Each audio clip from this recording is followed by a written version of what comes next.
जरा सोचिए, अगर आज आप 20,000 रुपए कमाते हैं और मैं आपसे पूछूं कि क्या आप बिना किसी टेंशन के रिटायरमेंट ले सकते हैं, तो शायद ज्यादातर लोग हंस देंगे। लेकिन यही सबसे बड़ी गलती होती है, क्योंकि रिटायरमेंट सैलरी से नहीं, सिस्टम से होता है। दोस्तों, वीडियो में आगे बढ़ने से पहले अगर आप हमारे चैनल पर पहली बार आए हैं, तो चैनल को सब्सक्राइब करके बेल आइकन को जरूर दबाइए, ताकि हर वीडियो आप तक पहुंच सके।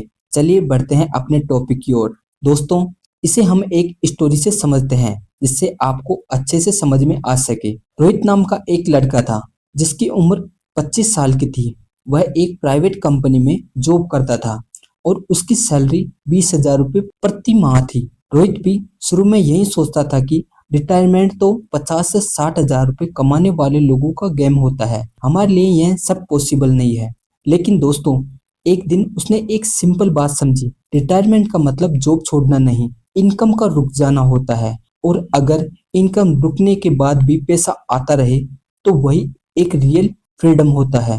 रोहित ने सबसे पहले अपनी सैलरी को डायरेक्शन दी। उसने डिसाइड किया कि पैसा खर्च करने के बाद जो बचेगा वो इन्वेस्ट करेगा, बल्कि पहले इन्वेस्ट करेगा फिर खर्च करेगा। उसने अपना 20,000 रुपये का एक सिंपल ब्रेकअप बनाया।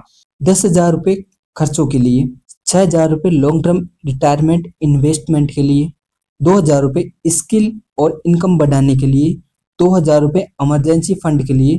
दोस्तों, लोगों को लगा कि 6,000 रुपये में रिटायरमेंट कैसे पॉसिबल है, लेकिन रोहित को टाइम और कंपाउंडिंग का पावर समझ में आ चुका था। मान लीजिए, अगर रोहित 6,000 रुपये हर महीने इन्वेस्ट करता है और एवरेज रिटर्न 11 से 12% मिलता है, तो 30 साल में यह इन्वेस्टमेंट लगभग 1.5 से 2 करोड़ के आसपास पहुंच सकती है। और यहीं पर ज्यादातर लोग रुक जाते हैं। लेकिन रोहित ने यहीं से गेम स्लो नहीं बल्कि फास्ट किया। उसने अपनी स्किल पर काम करना शुरू किया। इनकम बढ़ी, लेकिन लाइफस्टाइल को कंट्रोल में रखा। 5 साल बाद रोहित की सैलरी 35,000 रुपये हो चुकी थी और इन्वेस्टमेंट 10,000 रुपये हो गया। 10 साल बाद सैलरी 60,000 के आसपास पहुंच चुकी थी और इन्वेस्टमेंट 18,000 से 20,000 रुपये हो गया था। जैसे जैसे समय बढ़ता गया, रोहित ने अपने इन्वेस्टमेंट को डाइवर्सिफाई किया। थोड़ी इक्विटी फॉर ग्रोथ, थोड़ी डेब्ट फॉर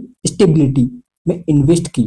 साथ ही रिटायरमेंट के करीब जाते जाते रिस्क कम करता गया। सबसे मुश्किल समय वह था कि जब 7 से 8 साल तक रिजल्ट ज्यादा नहीं दिख रहा था, पोर्टफोलियो स्लो ग्रो हो रहा था, दोस्तों के साथ कंप्रेशन होता था, घर, गाड़ी और लाइफस्टाइल का प्रेशर आता था। लेकिन रोहित ने डिसिप्लिन नहीं छोड़ा, क्योंकि उसे पता था रिटायरमेंट एक दिन का डिसीजन नहीं होता है, यह रोज के छोटे छोटे डिसीजन का रिजल्ट होता है। दोस्तों, फिर भी जब रोहित 50 से 60 साल की एज के करीब पहुंचा, तो उसका टोटल रिटायरमेंट पर्पस लगभग 3 करोड़ बन चुका था, जिसमें से रोहित सिर्फ 4 से 5% साल का विड्रॉल भी करता था, जो हर महीने 80,000 रुपए से 1 लाख रुपए की स्टेबल इनकम होती थी, वो भी बिना किसी प्रिंसिपल को खत्म किए। सबसे बड़ी बात यह थी कि रोहित रिटायरमेंट में डिपेंड नहीं था।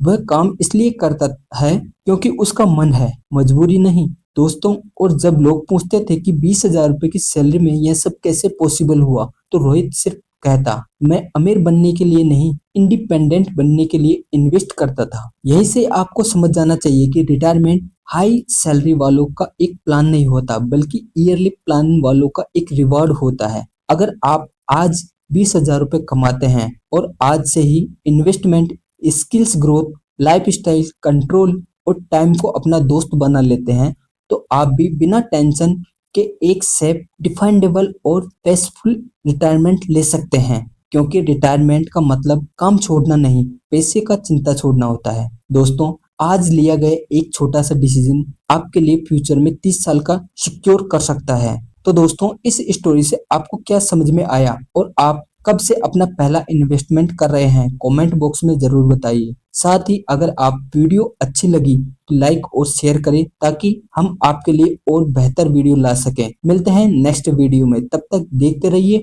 और सीखते रहिए इन्वेस्ट राइट माइंडसेट चैनल के साथ।